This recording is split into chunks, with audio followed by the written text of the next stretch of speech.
Morning, everyone. Thursday, June 15th. So I didn't get up this morning and do my push-ups. I will be doing those during lunch today after my training. I will be conducting a customer service training this morning.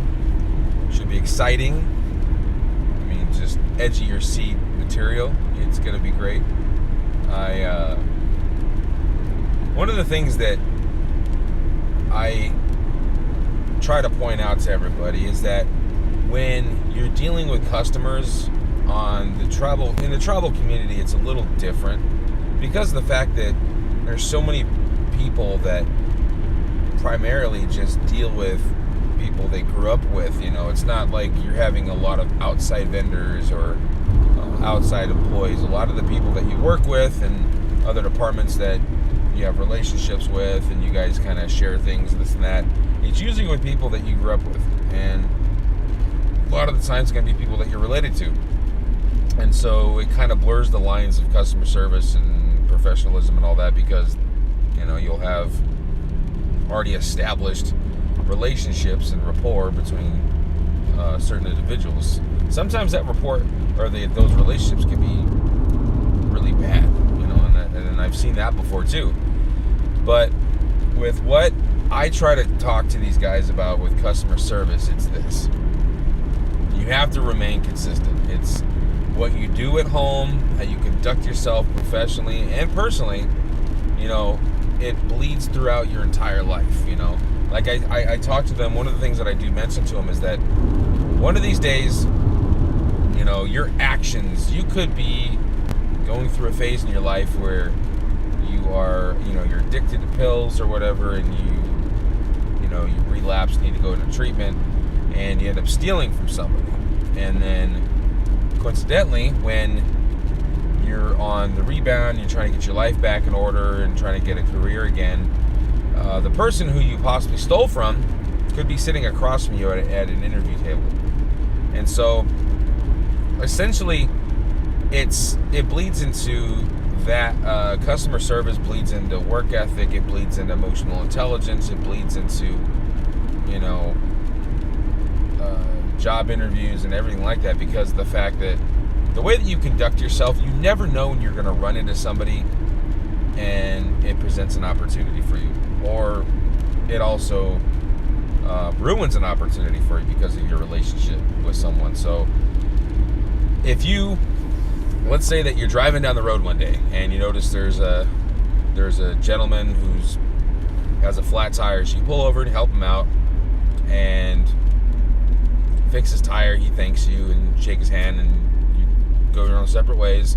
And then one of these days you apply for a job, and he actually happens to be sitting across from you. And so it's not just treating, and then that could turn to a job opportunity. It has happened before. I saw a news special on it the other day where a guy was walking 10 miles to go to a job, and a guy kept picking him up and trying to tell him, hey, you can take the bus, this is a long walk, why are you doing that, and hop in. And pretty soon, in one of those, like later down the road, he offered him a job, and it was a lot closer to his house, so he didn't have to walk so far. So the thing is, you come across people all the time, and the way that you conduct yourself, whether it's professionally, or if you have whatever you're doing to just be yourself, you are promoting a product, and that product is you.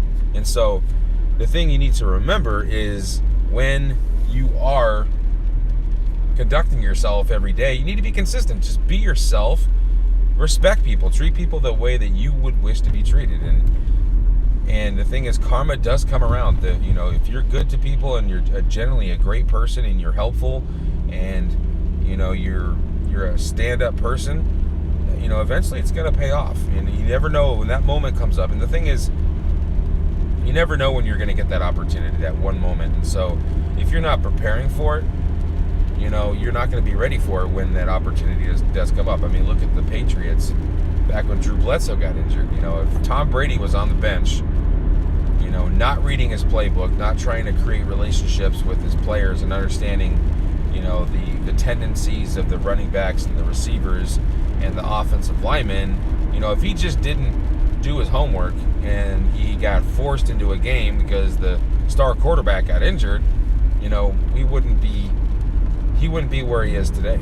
And it's the thing is preparation preparation is the separation. And so when you're conducting yourself every single day, treat people with respect, be nice to people, you be the person that does unto others the way that they wish people would be treating you. And the thing is, you're not always going to get that. You're not going to get people treating you with respect. And so sometimes you have to be the bigger person. And that's it's a tough thing to do, but it is the right thing to do, and it is the best thing to do. Be the bigger person. So whenever you have an opportunity to just bite the bullet, be the bigger person, and be that, just kind of handle that situation in that way, then you just do it. Be the bigger person, and it pays off eventually. And the people that choose not to treat other people, the way I believe in karma 100%. I believe that people that do negative and bad things to other people, it comes around. And so you have to think about, with customer service, it's not dealing with customers. I don't look at it that way, man. I look at customer service as just being a good person and treating people with respect. And that's all it is. It's just, if you're a good person, you get a customer service. You don't try to belittle somebody and kind of, someone says a jab at you, you're not going to jab them back. What does that do? It makes you temporarily feel good, like, yeah, I got you back, haha. Yeah, what are you going to say about that?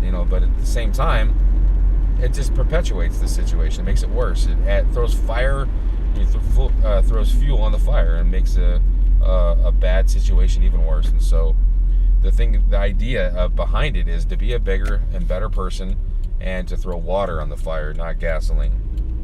So be a bigger, better person. Treat people the way that you would want to be treated. Treat them with respect. Do the right thing, and you'd be amazed at how many situations in life you don't have to worry about, or have to take additional training on because you keep getting it wrong. Just be a good person. That's all it is. Somebody drops $20, pick it up, give it back to them. You find out that somebody accidentally gave you too much change, give it back. You see someone that loses something of value, like a phone, or a debit card or a credit card, give it back. Just do the right thing. Be the bigger person. Be the person that shows other people that there is still goodness in this world, and don't be the kind of person that makes people think negatively about the world. Should give people a reason to be optimistic and happy and forward thinking about the future of this great, this country. Be the person that shows them that their negativity ends with you. Be the positive person. So not much here going on. I still got to do my 500 push-ups at lunch. I have a training this morning, and then this weekend, going to see Tool at the Gorge. That's going to be awesome. That was my Father's Day gift. So we'll be heading out there on Saturday. That's going to be awesome. I've seen Tool. I think it's my 5th or 6th time, but the 2nd time at the Gorge for sure, man. And the Gorge in Washington State. That is that's the best location to see a concert in Washington. But I heard Red Rocks in Colorado's probably the best place to see it. But this is awesome too. So looking forward to Tool on Saturday. Got to keep my push-ups going. But other than that, though, you guys have a great Thursday. Hope your week wraps up well, and I'll talk to you guys in the morning. Thanks a lot.